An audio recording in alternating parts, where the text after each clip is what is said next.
नाशिकमध्ये युनिक असं बघण्यासारखं काय आहे म्हणून गाडी काढली आणि निघालो. आणि फक्त 20 मिनिटात आम्ही पोहोचलो पेरूच्या वाडीत. आणि पेरूंचा वास पार्किंग पासूनच सुरू झाला होता. आणि अशी होती ही एंट्रन्स आणि इथूनच सगळी पेरूंची झाडं सुरू झाली.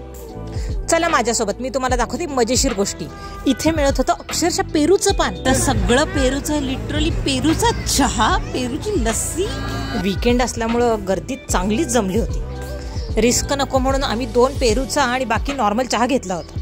आणि टेस्ट करता संदीपचं तोंड हे असं झालं. आणि मग कळालं की चहामध्ये मीठच नव्हतं. मीठ घातल्यावर आली चहाला खरी टेस्ट. तुम्ही ह्याला चहा नाही, काढा म्हणू शकता.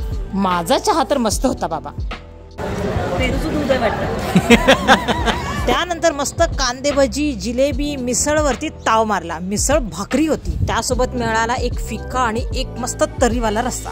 सगळी जिलेबी मॅगीने फस्त केली आणि असा लोळू लागला. त्यानंतर आम्ही इथले गेम एक्सप्लोर केले. भरपूर सारे गेम्स आणि प्ले एरिया होता.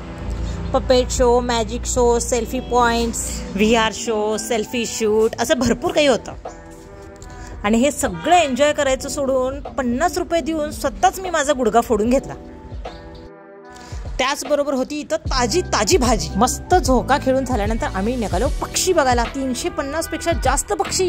वाव. सगळ्या पक्ष्यांचं शूट करणं काही पॉसिबल नव्हतं, पण मी जमेल तेवढ्या पक्ष्यांचं शूट यात दाखवायचा प्रयत्न केलेला आहे. मध्ये मध्ये असे सेल्फी पॉइंट्स पण आहेत. इथं तुम्हाला ते हातावरती उंदीर पण धरायला देतात. चांगला उंदीर असतो, व्हाईट व्हाईट मस्त.